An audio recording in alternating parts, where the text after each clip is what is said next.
Hello viewers, আমি দেবাশিস ইতিহাস চর্চার ক্লাসে তোমাদের স্বাগত জানাই। আজকের ভিডিওতে আমি প্রাচীন ভারত বা অ্যানশিয়েন্ট ইন্ডিয়ার ওপর একটি বইয়ের রিভিউ করতে চলেছি।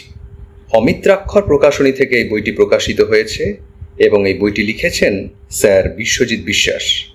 বইটির প্রচ্ছদেই তোমরা দেখতে পাচ্ছ যে এটি সম্পূর্ণ একটি এমসিকিউ বই এবং পুরোপুরি বইটি লেখা হয়েছে বাংলা ভাষায়।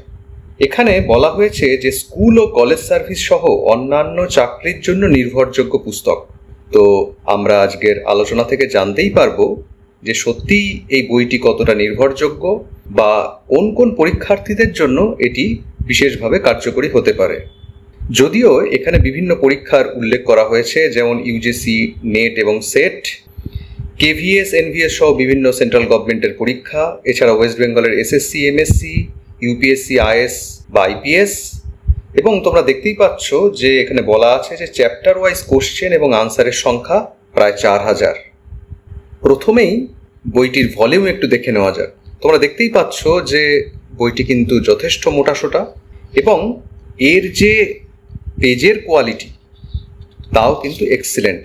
একদম সাদা ধবধবে পৃষ্ঠা এবং যথেষ্ট মোটা পেজগুলো। ঠিক আছে, পেজ নিয়ে কিন্তু কোনো সমস্যা হওয়ার কথা না। এবং বইটির যে বাইন্ডিং তাও মোটামুটি বেশ ভালোই বলা যেতে পারে। এবার আমরা দেখে নেব বইটির সূচিপত্র। সূচিপত্রেই আমরা মোটামুটি অনুমান করতে পারছি যে এই বইয়ের পৃষ্ঠা সংখ্যা 397-98 মতো। প্রথমেই বেশ কিছু বিস্তারিত আলোচনার প্রসঙ্গ আমরা দেখতে পাচ্ছি, যেমন ভারতবর্ষের নামকরণ প্রসঙ্গ, আর্কিওলজিক্যাল সার্ভে অফ ইন্ডিয়া, প্রত্নবিজ্ঞান, কাল নির্ণয় পদ্ধতি, লিপি, লেখ, মুদ্রা, স্থাপত্য নির্মাণ শৈলী, প্রাচীন ভারতের বিশিষ্ট সম্পদ, আর্কিওলজি সম্পর্কে গুরুত্বপূর্ণ তথ্য এবং গুরুত্বপূর্ণ গ্রন্থ। এরপর প্রাচীন ভারতের ইতিহাসের উপাদান, এখান থেকে শুরু হচ্ছে এমসিকিউ। এবং তোমরা যদি খেয়াল করো দেখতে পাবে যে ডান দিকেই এই এমসিকিউ এর যে সংখ্যা তা উল্লেখ করা আছে। যেমন প্রাচীন ভারতের ইতিহাসের উপাদান, তার উপর এমসিকিউ আছে 333টা।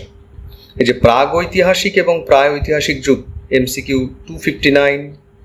মৌর্য সাম্রাজ্য, এর উপর এমসিকিউ আছে 375। গুপ্ত সাম্রাজ্য, তার এমসিকিউ এর সংখ্যা হচ্ছে 379। তো প্রাচীন ভারত বলতে ঠিক কতটুকু সিলেবাস কভার করা হয়েছে তাও সূচিপত্র থেকে আমরা জানতে পারি।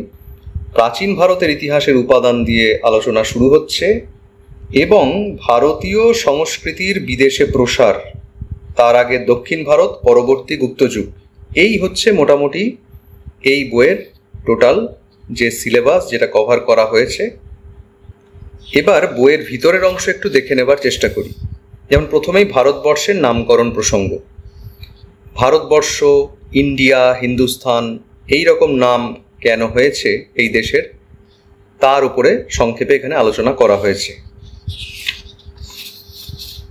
আর্কিওলজিক্যাল সার্ভে অফ ইন্ডিয়া সম্পর্কে সংক্ষিপ্ত আলোচনা এখানে আছে। ভারতীয় পুরাতত্ত্ব বিভাগের ডাইরেক্টর জেনারেল এবং তাদের কার্যকাল, তার একটা চার্ট এখানে দেওয়া আছে। ভারতীয় গ্রন্থের ইংরেজি অনুবাদ, যেগুলো যথেষ্ট কাজের। প্রত্নবিজ্ঞান ও প্রত্নতত্ত্ব, তার সম্পর্কে বিভিন্ন ধারণা এখানে দেওয়ার চেষ্টা করা হয়েছে। কাল নির্ণয়ের যে বিভিন্ন পদ্ধতি ইতিহাসে, তার সম্পর্কে এখানে আলোচনা হয়েছে। লিপি, লেখ, বেশ কিছু গুরুত্বপূর্ণ মুদ্রা, আনইউজুয়াল আলোচনা এখানে আছে। স্থাপত্য নির্মাণ শৈলী, উত্তর এবং দক্ষিণ ভারতের যে বিভিন্ন স্থাপত্য নির্মাণ শৈলী।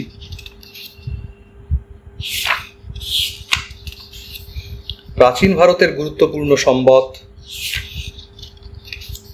গুরুত্বপূর্ণ তথ্য, এএসআই এর উপরে জোর দেওয়া হয়েছে। গুরুত্বপূর্ণ গ্রন্থ, প্রাচীন ভারতের ইতিহাসের ওপরে বিভিন্ন গবেষক এবং ঐতিহাসিকদের যে সমস্ত গুরুত্বপূর্ণ গ্রন্থ, যা বিশেষ করে নেট এবং সেট পরীক্ষায় এবং কখনো কখনো এসএলএসটি পরীক্ষাতেও আসতে দেখা যায়, তার তথ্য এখান থেকে পাওয়া যেতে পারে। এইবার 40তম পৃষ্ঠায় এসে শুরু হচ্ছে এমসিকিউ। তো প্রাচীন ভারতের ইতিহাসের উপাদান, মোটামুটি এমসিকিউ এর সংখ্যা তো আমরা সূচিপত্রে দেখলাম। এমসিকিউ এর যে প্যাটার্ন আমি যতটুকু খেয়াল করলাম তাতে নেট এবং সেট পরীক্ষায় যে সমস্ত এমসিকিউ আসে বা সেন্ট্রাল গভর্নমেন্টের বিভিন্ন পরীক্ষা বা ইউপিএসসিতেও যে ধরনের এমসিকিউ রাখা হয় সেই প্যাটার্নকে ফলো করা হয়েছে এবং স্ট্যান্ডার্ডও কম বেশি সেরকম। এখানে তোমরা খেয়াল করছো যে প্রশ্নগুলোর পরে পরেই কিন্তু আনসার দেওয়া আছে। অনেক বইতে আমরা দেখি যে চ্যাপ্টারের শেষে গিয়ে একসাথে আনসার করা আছে, কিন্তু এখানে প্রশ্নের পরে পরে উত্তর করা আছে। এটা অনেকের জন্য সুবিধা বা অসুবিধাও মনে হতে পারে। সিন্ধু সরস্বতী সভ্যতা, এই সভ্যতার ওপর এমসিকিউ যেমন তোমরা দেখতে পাচ্ছ, বিভিন্ন ম্যাচিং তার উপর জোর দেওয়া হয়েছে। যেহেতু নেট সেটে এরকম ম্যাচিং প্রশ্ন থাকে, বিবৃতি এবং ব্যাখ্যামূলক প্রশ্ন এখানে তোমরা দেখতে পাচ্ছ। এমসিকিউগুলো দেখতে গিয়ে আমার মনে হয়েছে যে অনেক বইতেই আমরা খেয়াল করি যে প্রচুর রিপিটেটিভ এমসিকিউ থাকে, একই এমসিকিউ বারবার দেখা যায়, সংখ্যা এতে বেড়ে যায় কিন্তু কাজের কাজ হয় না। তো এই বইটি খেয়াল করতে গিয়ে রিপিটেশন যে একেবারে চোখে পড়েনি তা নয়, তবে তার সংখ্যা কিন্তু যথেষ্ট কম। তবে একটা জিনিস আমি মিস করছিলাম, যে বিভিন্ন পরীক্ষার উল্লেখ যদি কম বেশি দেওয়া থাকতো তাহলে একটা ধারণা আরও পরিষ্কার হতো যে এক্স্যাক্টলি কোন পরীক্ষাতে এই কোশ্চেনটি এসছে। এটা যদি তার সাথে আনসার কির সাথে বা কোশ্চেনের পাশে, বিশেষ করে কোশ্চেনের পাশে যদি অ্যাড করে দেওয়া যেত, তবে কোশ্চেনের মান যথেষ্ট ভালো এবং ট্রান্সলেশনও যথেষ্ট ভালো। অনেক সময় বিভিন্ন ইংরেজি বই বা হিন্দি বইয়ের কথা কেন বললাম, কারণ উনি নিজেই উল্লেখ করেছেন এই বইয়ের শেষে যে বিভিন্ন হিন্দি রাইটারের বইয়ের সাহায্য উনি নিয়েছেন এই বইটি তৈরি করার ক্ষেত্রে। তো ট্রান্সলেশন কিন্তু এলোমেলো হয়নি, পড়তে খুব একটা অসুবিধা হচ্ছে না। মোটামুটি বাংলাকে যথেষ্ট সহজ এবং প্রাঞ্জল করা হয়েছে। প্রচুর প্রশ্ন, ফলে প্র্যাকটিসের জন্য এই বইটি কিন্তু আইডিয়াল হতে পারে। দেখো, সিন্ধু সরস্বতী সভ্যতার ওপর প্রচুর প্রশ্ন রাখা হয়েছে। এরপর এই বইটির যে আর একটা কি ফিচার, এমসিকিউ শেষ হবার পর ম্যাক্সিমাম অধ্যায়ের শেষে আমি খেয়াল করলাম যে বেশ কিছু ইনফরমেশনকে এক জায়গায় অ্যাড করা হয়েছে। যেমন হরপ্পা সভ্যতার কিছু গুরুত্বপূর্ণ কেন্দ্র চার্টের মাধ্যমে করা আছে, যেটা খুব কার্যকরী। বিভিন্ন কেন্দ্র, তার বর্তমান অবস্থা, আবিষ্কারক এবং উৎখনন, প্রধান নদী, প্রাপ্ত প্রমাণাদি। সিন্ধু সভ্যতার প্রধান বন্দরনগর, সিন্ধু সভ্যতায় আমদানিকৃত প্রধান পণ্য সামগ্রী, এগুলো সব চার্ট করে দেওয়া আছে। এরপর হচ্ছে ঋগ্বৈদিক ও পরবর্তী বৈদিক যুগ, এবং এখানেও সেই একইভাবে প্রচুর প্রশ্ন অ্যাড করা হয়েছে। ঋগ্বৈদিক এবং পরবর্তী বৈদিক যুগের শেষেও এই একইভাবে বিভিন্ন গুরুত্বপূর্ণ তথ্যকে বক্সের মাধ্যমে দেবার চেষ্টা করা হয়েছে, যেগুলো যথেষ্ট কাজের। মৌর্য সাম্রাজ্য দেখো,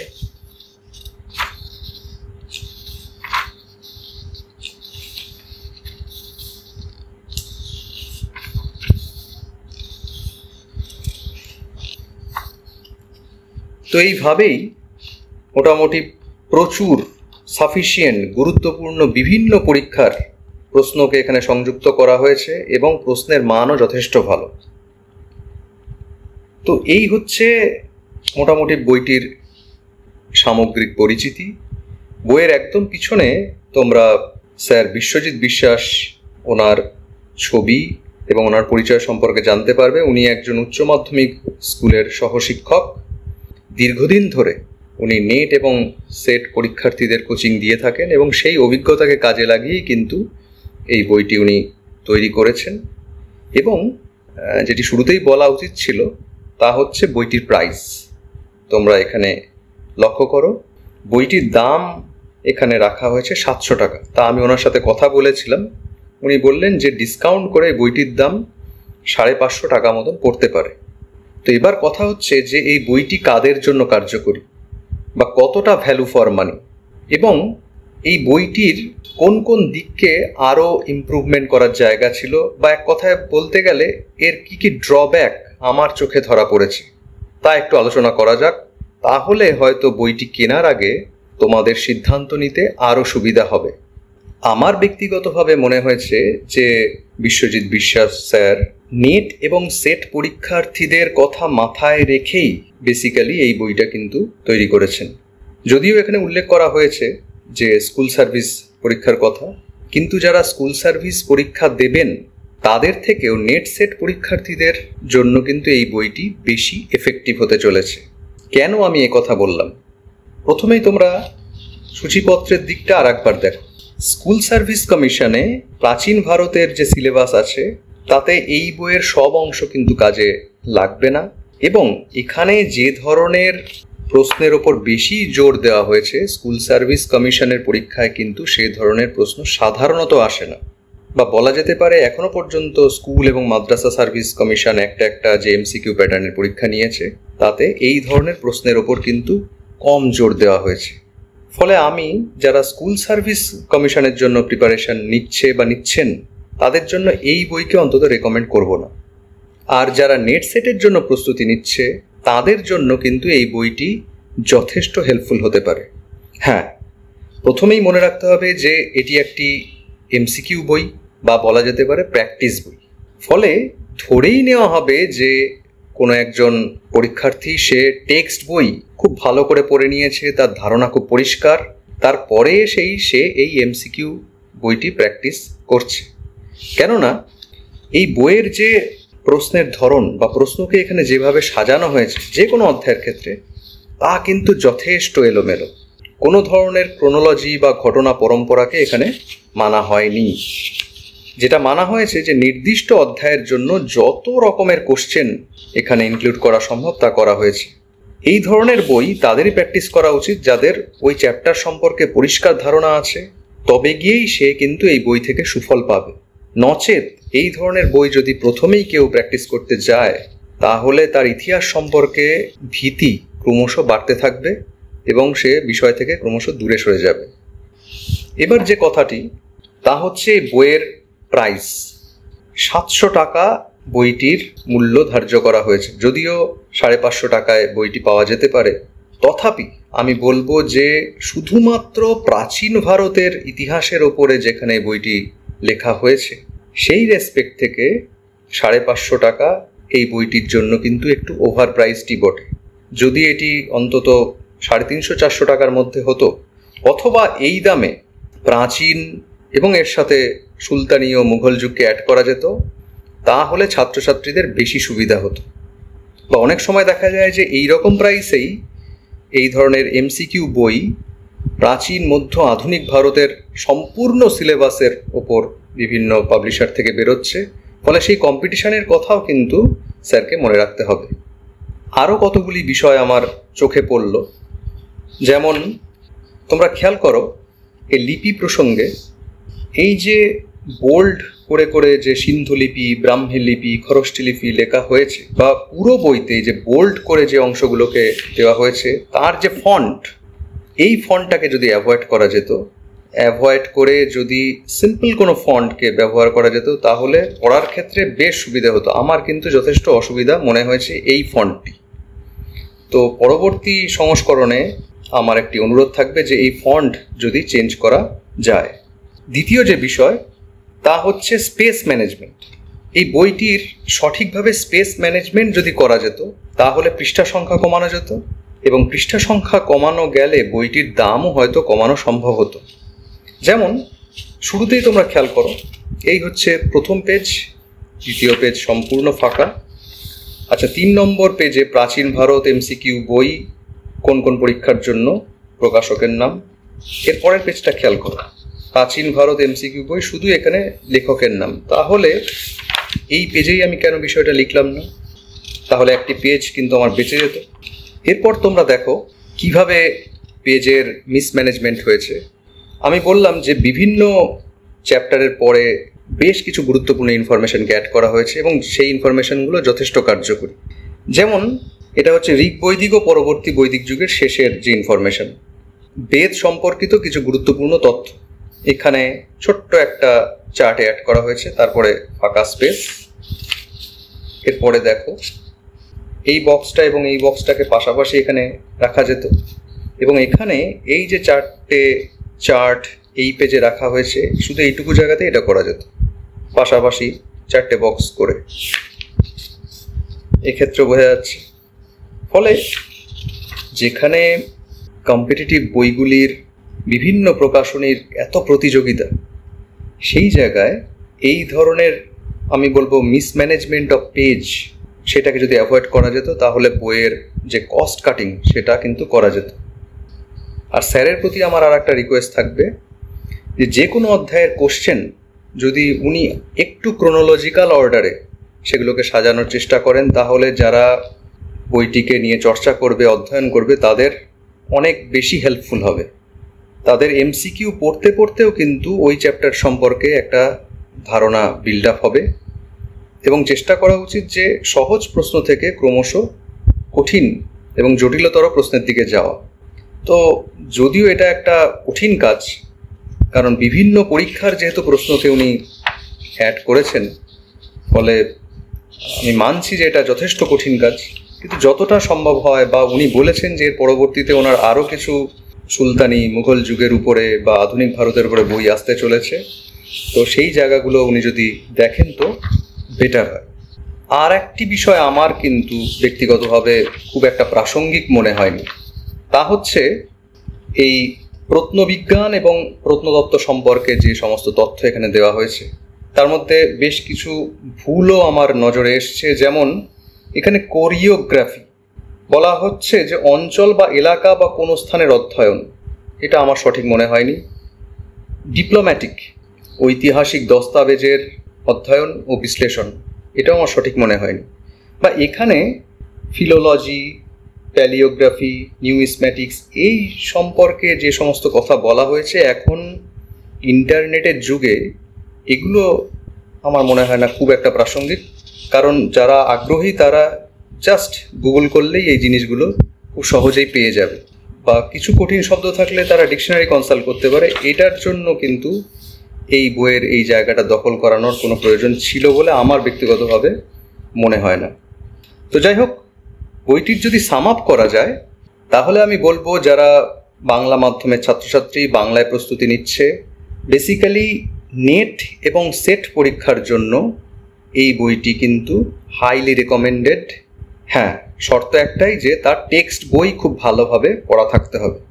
সে এই বইটিকে কিন্তু প্র্যাকটিস বই হিসেবে বিবেচনা করবে। যদি ভাবে যে এই এমসিকিউ বই পড়ে গিয়ে সে পরীক্ষায় দারুণ কিছু করবে, তাহলে সমস্যা হতে পারে। কারণ প্রশ্নগুলো যেহেতু এলোমেলোভাবে সাজানো আছে, ফলে ইতিহাস আরও জটিল এবং দুর্বোধ্য মনে হতে পারে। ইউপিএসসি পরীক্ষার্থীদের ক্ষেত্রে এই বইটি কতটা কার্যকরী হবে তা বলা বেশ মুশকিল, কারণ জেনারেলি যারা ইউপিএসসি পরীক্ষায় বসে তারা হয় হিন্দি বা ইংরেজিতেই পরীক্ষার চর্চা করে। আর স্কুল সার্ভিস পরীক্ষার জন্য আমি অন্তত ব্যক্তিগতভাবে এত দাম দিয়ে শুধুমাত্র প্রাচীন ভারতের ওপর এই বইকে রেকমেন্ড করব না। এবং এই বইয়ের প্রশ্নের যে স্ট্যান্ডার্ড, অধিকাংশ প্রশ্নের যে স্ট্যান্ডার্ড, তা স্কুল সার্ভিস পরীক্ষার জন্য খুব একটা কার্যকরী হবে না। হ্যাঁ, অনেক প্রশ্ন অবশ্যই কাজে আসবে, কিন্তু শুধুমাত্র প্রাচীন ভারতের ইতিহাসের ওপর এত দামি একটা বই স্কুল সার্ভিস পরীক্ষার প্র্যাকটিস বই হিসেবে আমি মোটেই রেকমেন্ড করছি না। তাহলে বইটি সম্পর্কে এই ছিল আমার একটি সংক্ষিপ্ত মতামত। হয়তো অনেক পয়েন্টই আমার দৃষ্টি এড়িয়ে গেছে, কারণ বইটি হাতে আসার পর 4 থেকে 5 দিন আমি মোটামুটি বইটিকে দেখার সুযোগ পেয়েছিলাম। তার ভিত্তিতেই আমি আমার ওপিনিয়ন শেয়ার করেছি। আশা করি আমার এই মতামত পরীক্ষার্থীদের বইটি নির্বাচন করতে এবং স্যার বিশ্বজিৎ বিশ্বাস মহাশয়কে নেক্সট এডিশনে বইটির বেটারমেন্টের জন্য আরেকটু ভাবতে হয়তো সহায়তা করতে পারে।